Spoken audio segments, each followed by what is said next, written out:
Well, good evening. Welcome to PJNET as we celebrate our weekly Support Our Troops #rally as we aim my camera. Or maybe it'd be easier if I move. How's that? Okay. Hey, folks, it has been a great evening thus far as we are celebrating and paying tribute to our troops who are out there and their families sacrificing for our freedoms. And we are very fortunate tonight to have some guests. I want you to make note of and bookmark the website understandingthethreat.com. We will only be able to scratch the surface of what is being discussed there. But you should go there and browse around and find out more than we will be able to cover tonight. Now, with that, we have both the president and the vice president of understandingthethreat.com. Let me bring them into our studio. And on the right, you will see John Guandolo. He is the president. And on the left, you will find Chris Gaubitz. And he is the vice president. They are both joining us by way of Skype. Gentlemen, thank you both for sharing your time with us tonight. John, we'll start with you. Sir. We are, in fact, celebrating and paying tribute to our troops that are abroad defending us against the terrorist threat. That's overseas. That's over there. Here in our own country, we have the Department of Homeland Security, which, other than checking out our junk at the airport, they are protecting us against the terrorist threat here within our borders. So we've got the concentric circles out there abroad. We've got a perimeter of defense here, and that should be enough, right? Well, no, not at all. And first of all, I'd like to, while I appreciate being a combat veteran and former active duty military officer, I am grateful for my brothers and sisters in arms and what they're doing. But as of right now, our U.S. government has not identified the enemy, nor have we put together a strategy to defeat the enemy in this war. So everything we're doing in this battle overseas is having either no strategic effect or is in fact a problem, because we're actually taking actions without understanding the enemy. So if we transfer that back to DHS and the homeland, it's actually even worse. We know these few things to start off the discussion. Number one, the largest terrorism financing and Hamas trial in American history, the United States versus the Holy Land Foundation for Relief and Development, adjudicated in Dallas, Texas in 2008, revealed that all of the prominent Islamic organizations in the United States are a part of a network of jihadis, or terrorists, if you will, whose stated objective is to wage civilization jihad until the entire world is under Islamic law. And those include groups like the Islamic Society of North America, Muslim Student Association, Muslim American Society, Council on American Islamic Relations, which is actually Hamas, and many others. And yet these are exclusively the groups that our government is working with at the leadership level to create strategies to deal with the quote-unquote terrorist threat. And then the second big part of that is 100% of Islamic doctrine obliges jihad until the entire world is under Islamic rule. So when we look at what Al-Qaeda and ISIS and other jihadi groups publish in their magazines or put out in their videos, they have never misquoted Islamic law in furtherance of what they're doing. So like tonight, the explosion in Manchester, England, which appears to be a martyrdom operation by Muslims who blew up bombs they were wearing or carrying, those are lawful under Sharia. And until we identify that Islam and its doctrine is the threat to the West, we will not only will we not win, we are going to lose. And the more you understand how far down the road they are, the clearer it is that we are losing badly here in the United States. So we have a strategic problem, we have a tactical problem, and one of the things that your organization is doing is finding that next concentric circle, working with agencies other than the United States military, working with agencies other than the Department of Homeland Security. What's the next layer? How do we put another layer of protection, another tripwire to mitigate the terrorist threat here in our own country? Well, what we're finding is we're the only organization in the country giving law enforcement, local and state law enforcement, and federal law enforcement, when they'll listen, actual tools to proactively find jihadis, map out the jihadi network or terrorist network, if you will, in their area, and giving them tools at the state level and local level to investigatively dismantle the threat. So the first thing is they need to know this. Our experience is 100% of the police officers and others that we teach have never heard what we're sharing with them, and yet they all agree that it's critical to protecting their communities. So it begins with that, so they can aggressively identify these individuals and organizations and root them out of their communities using all legal means possible. So, do you have the typical in law enforcement the content? What's the word I'm looking for?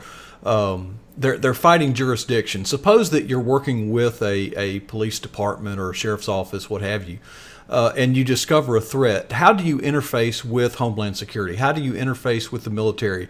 Because the tentacles, go everywhere. So, do you try to work with them? Is there any cooperation, or you just work on it with the resources they have?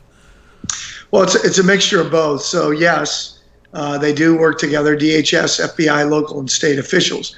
But when it comes to these kind of matters, what normally happens is the FBI takes the investigation, and then usually the local and state officials never hear anything else again. And the problem is these networks are still existing. The FBI agents and Joint Terrorism Task Force agents that we have had in our courses have also never heard the information that we are sharing with everybody else in the course. So they're running off with these cases without having a clue about what they're doing. And so the networks are growing, and it's getting more and more dangerous out on the street.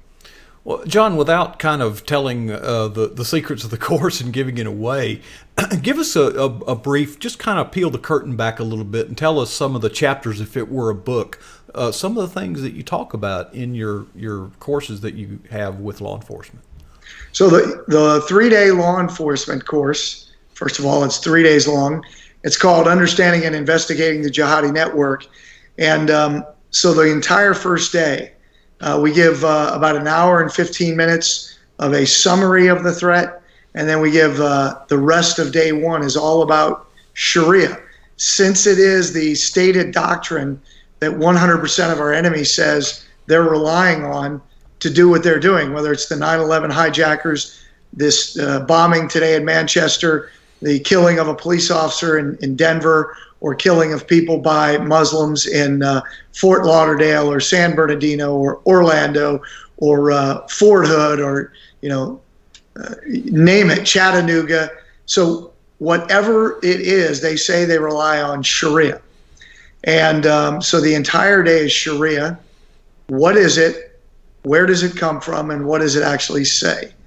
Day two is, what are the jihadi networks in the United States? Primarily the Muslim Brotherhood, but we also look at Iran, Hezbollah, their influence, and what we call the red-green axis, the socialist Marxists, as well as the Islamic threat working together at the ground level.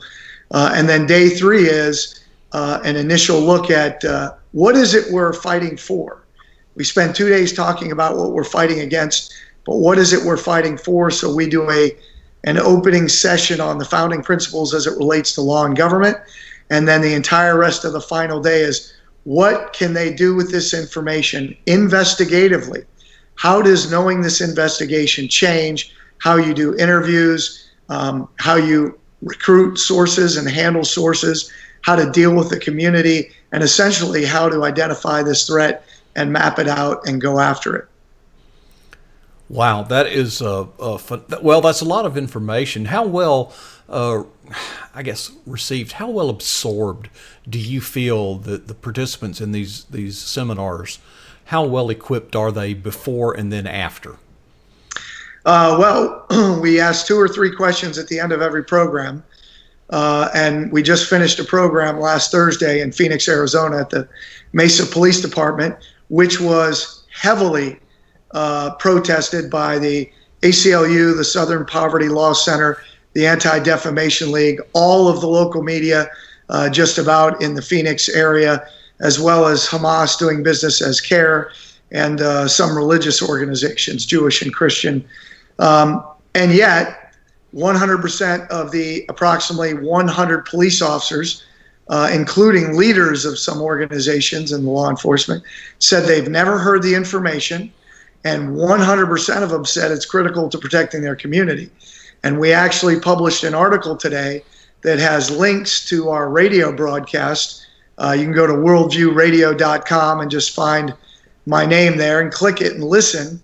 And from about the 8-minute mark to the 11-minute mark, you can actually listen to police officers who went to the course telling you what I just said.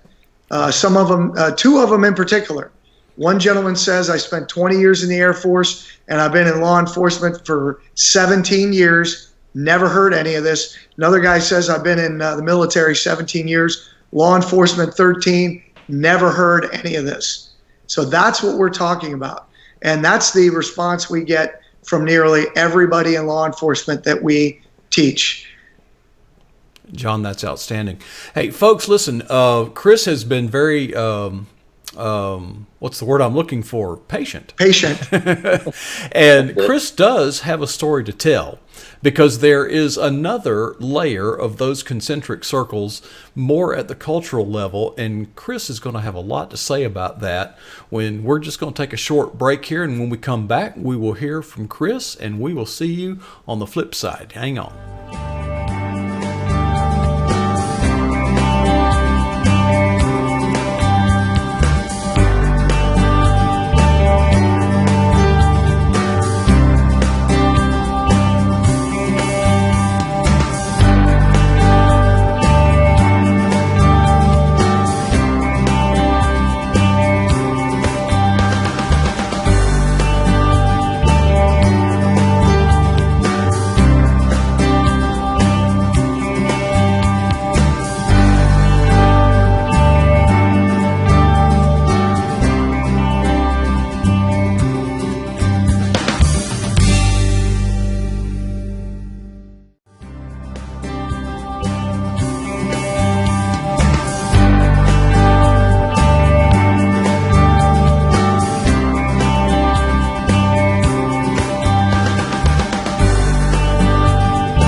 Welcome back. It is time for part 2, and we are going to introduce you to the Vice President, which we have previously introduced, because these two partners work in tandem. They work together, but they have their clear areas of dominion, let's call it, for the time being. And I want to introduce to you our gentlemen on our left once I bring them back into the studio. Welcome back, gentlemen. John on the right, we just heard from him earlier, working with law enforcement to mitigate the terrorist threat here in our country.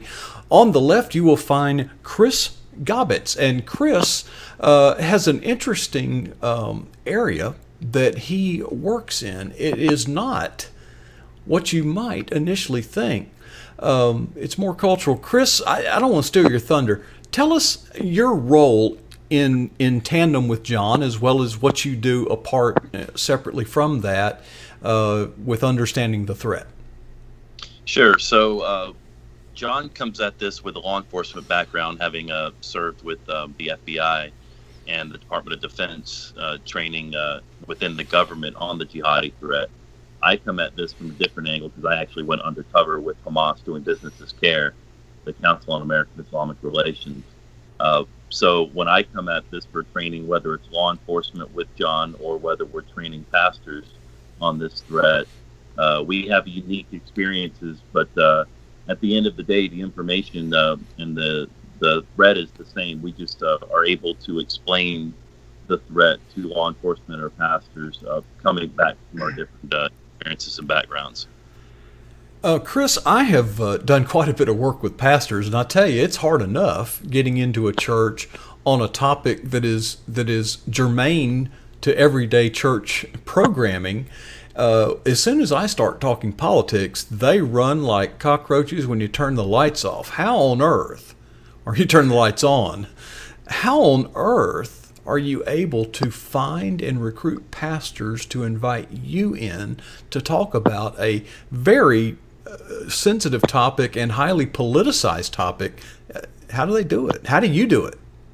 Well, first off, that's part of the problem right there is that we have way too many pastors that don't want to talk about anything, um, whether it's politics or whether it's this specific threat here, jihad. The problem with that is we won't win this war without pastors. You know, John and I have argued at understanding the threat that if we had 10% of pastors out there speaking truth to their congregation every single Sunday, that we would have already solved the jihadi problem. The problem is we only have a handful, as it is right now, all across the country, that are able and willing to speak up on this issue. Well, those that don't open the doors, what is their typical, for lack of a better word, excuse? I think I know what you're about to say because I hear it often. Why do they resist you coming in or even going on this topic? Well, there's a lot of reasons. You know, they're 501c3, they're nonprofit. I mean, that's the big one right there. I've searched the scriptures. I can't see any justification for that anywhere. The bottom line is we are to speak truth, regardless of how we are persecuted, regardless of what happens. We are to speak the truth. And if we had pastors speaking truth about jihad and Islam, then their congregations would therefore support sheriffs when they actually start dismantling the jihadi network. And as John said earlier, when we go and we train law enforcement in different cities all over the country, it's a coalition of organizations that oppose this training. You have jihadi groups, you have hard left groups like the Southern Poverty Law Center, and then you have a interfaith groups, Christian and Jewish groups that were working with the jihadis and the hard left groups to try to get our training shut down. So if we have strong pastors in a community standing up and speaking boldly, truthfully, in love, then it makes our job a lot easier in training law enforcement and protecting the community. What seems to me, just a casual observation, and apparently many of the churches, and we will get to the ones that say yes and what you do there in a minute, but it seems to me that if you look at the history of the civil rights movement, much of that movement gained its momentum where? In the churches. Okay. Now, let's look at the modern day terrorist threat. Where are they hiding? In mosques, maybe? Mosques. Yeah. Yes. Yeah.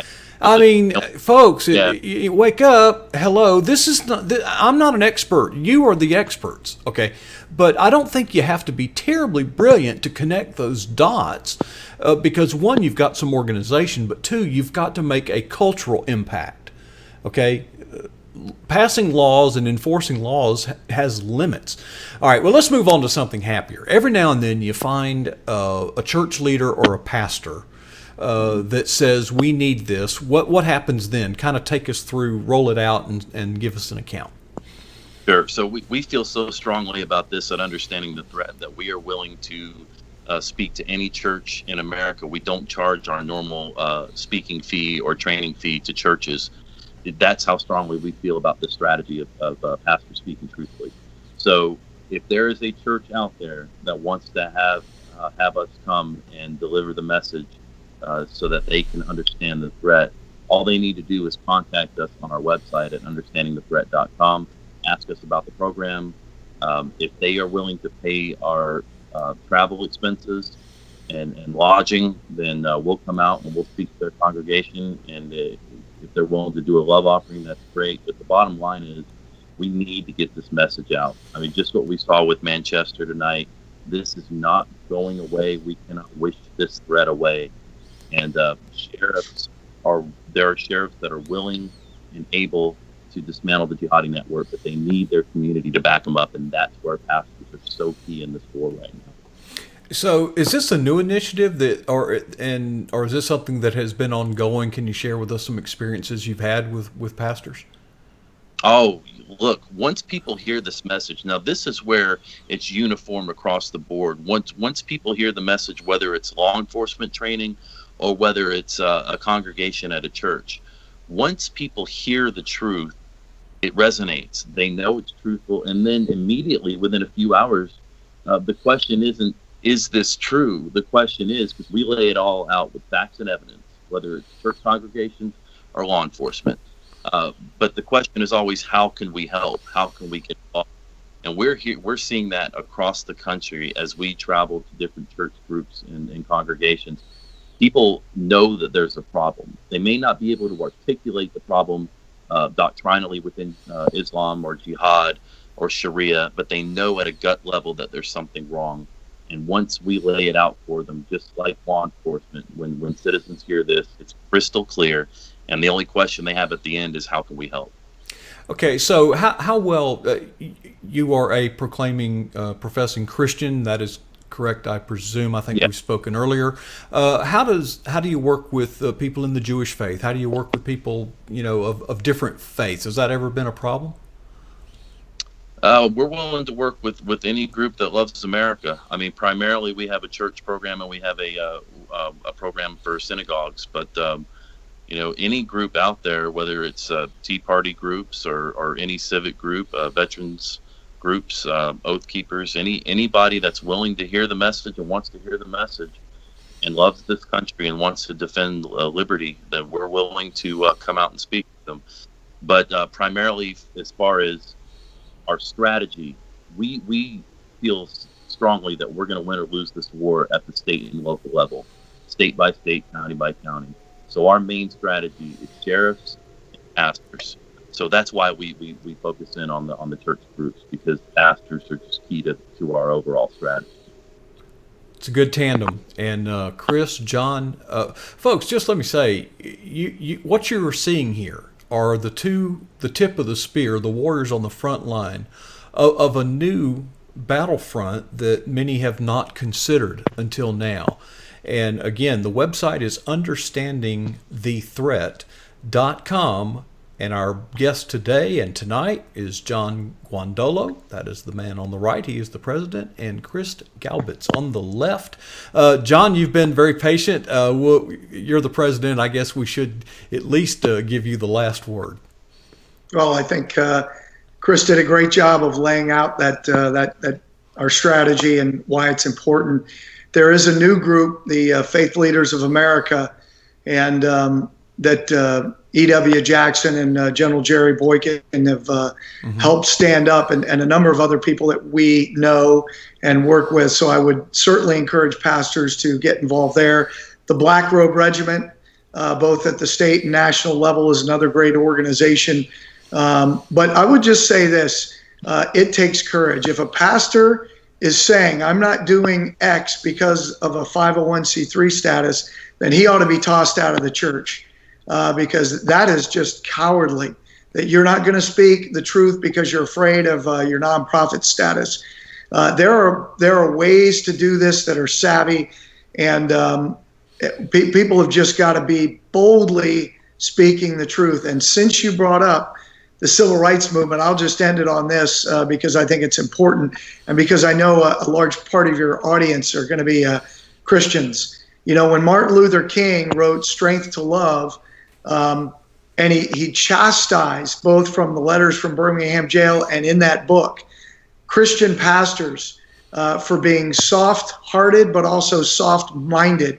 And he reminded pastors that Jesus said you should be gentle as doves, but they always forget the other part, to be wise as serpents. And we have a nation to defend. We have a kingdom to bring to this earth, and we ought to be bold in doing it and stop worrying about things that have nothing to do with either one of those. And I appreciate your giving us the ability to share this with folks. We encourage people to go to the website, Certainly sign up for the newsletter. Follow us on Facebook and Twitter, UTT_USA. We have a YouTube channel, Understanding the Threat, and really dig into this and get involved, because we need you now more than ever. John, well put. Gentlemen, thank you so much for giving so freely of your time. Thank you for the work that you are doing, and keep doing that good job, and hopefully we'll get to hear from you again. Thank you, Mark. Thank you, Mark. All right, folks, what an enlightening pair, two individuals, each very distinct in their own personality, in their own area of influence, but both fighting for the freedom that we enjoy here in the United States. So with that, we will continue our SOT, that is Support Our Troops, live Twitter rally here on PJNet.